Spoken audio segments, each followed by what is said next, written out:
نو ما عرض کو ورونو چې روجې په مونږ او تاسو باندې فرض دي او ان قریب دا مبارکه میاشت راتلونکې ده نو یو خو زما ورونو د خپل خوراک د حلال والي کوشش وکړه که حرام خوراک وي نو بیا د روجې فایده نشته چې کم فرض پتا باندې د الله د طرف نه د روجې د ساتلو دی نو بېشکه روجې ساتلو سره خو بس تا هغه فرض ادا شي لیکن د روجې چې کومه فایده ده د روجې چې کوم ثوابونه دي نو هغه ثوابونه به درته نه ملوي د ثواب نه محروم پاتې کېږي د دې وجې نه زما ورونو د خپل خوراک احتیاط پکار دی چې خوراک د کم از کم په هر وخت کې زمونږ حلال وي خو بطور خاص په روژه کې بیا د حرام خوراک نه د خپل ځان ساتل ډېر ضروري دي نو عرض ما کو چې حضور پاک صلی الله علیه وسلم با صحابه کرامو ته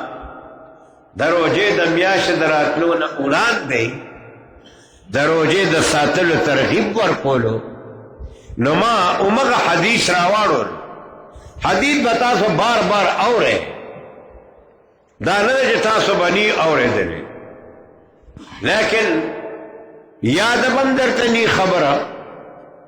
او کېدی شي د حدیث په صحیح مضمون باندې ډېر کسان پرې شوي هم نه وي ځکه مونږ اکثر حدیث خو بیانو روانو ترجمه یې کوو خو بیا ډېرو خلکو ته پته نه لګېږي چې د کوم حدیث دا ترجمه زه کوم د دې مقصد څه دی الله دې مونږ د هغې په مقصد باندې پوهې جناب رسول الله صلی الله علیه وسلم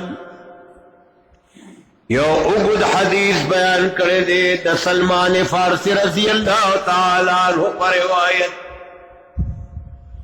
سلمان فارسی دا د حضور علیہ الصلوۃ والسلام صحابی دی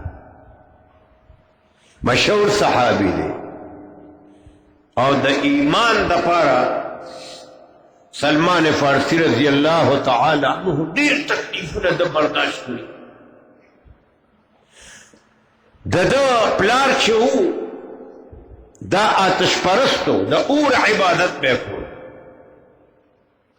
او د خپلم آتش پرست الله رب العزت د انسان په زړه کې انقلاب چې راولي الله پاک د هغه دپاره اسباب برابر سلمان فارسی رضی الله تعالی عنہ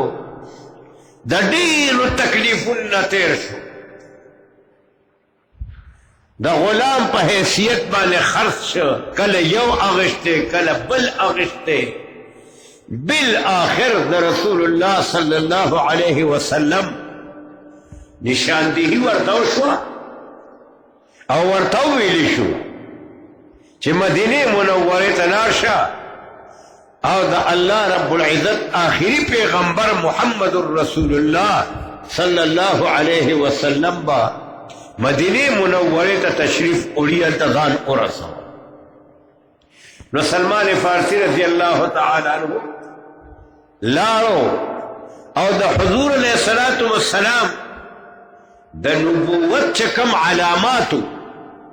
هغه علامات ورته بیان شوي نو لاړو نبی علیه الصلاۃ والسلام ته او هغه علامات به چشم خود وکتل په خپلو سترګو باندې وکتل نو یقین یې راغی چې واقعي دا د الله پاک هغه آخري پیغمبر محمد رسول الله صلی الله علیه وسلم نو ایمان راوړ او سلمان فارسی رضی الله تعالی عنہ بیا هغه صحابي چې د خندق جنگ کله کېدلو غزوه خندق هم ورته وي غزوه احزاب هم ورته وي خندق ورته د دې وجې نه وایي چې د مدینې منورې نه غیر چاپېره کنده کنولې شوې وه او احزاب ورته ځکه وایي چې احزاب د حزب جمع ده حزب وایي ډلې ته جماعت تا نو دا یو داسې جنگ و چې په دې کې یو قسم کافر د مسلمان مقابلې ته نه راځي بلکې د کافرانو چې څونه قسمونه او څومره ډلې وې څومره حزبونه هغوی ټول په اتفاق د جناب رسول الله علیه السلام او د صحابو سره د جنگ کولو په غرض باندې راغلي د مکې مشرکانو که یهودیانو که عیسایانو دا هر مذهب خلق یو څومره باطل پرست خلق دا ټول جمع شوي د دې وجه نه دې جنگ ته غزوه احزاب وایي یعنی هغه جنگ چې د مسلمانانو په مقابله کې د کافرانو تمام ډلې یو ځای شوي جناب رسول الله علیه الصلاۃ والسلام صحابه سره مشوره وکړه اے زما صحابه د کافرانو تمام ډلې په اتفاق د جنگ لپاره راځي مونږ او تاسو له طریقې اختیارول پکار دي جنگ د پاره بهر د مدینې نه لاړ شو که مدینه منوره کې د حفاظت تدبیر اختیار کو سلمان فارسی رضی اللہ تعالی عنہ جناب رسول اللہ علیہ الصلوۃ والسلام تا د مدینه منورینا غیر چا پیر د خندق ورکو وخکل مشوره ورکړه ویجی زمون خدا عادت د خپل حفاظت د پاروم د خپل زین غیر چا پیر خندق کنولو خبرداوی چې بهر لاړ نشو مدینه منوره کې دن پاتې شو غیر چاپیر به خندق وکړو دشمن په خندق باندې بیا راوختې نشي د هغه زمانہ د جنگ طریقه جدا وه زمونږ په زمانه کې د جنگ طریقې اوس جدا دي هغه وخت کې د جنگ آلات جدا وو اوس د جنگ آلات جدا دي د هغه وخت د جنگ د آلاتو مطابق سلمان فارسی رضی اللہ عنہ دا مشورہ ورکا او حضور پاک دا مشورہ باندې عملو او بیا خندق صحابہ کرام کنول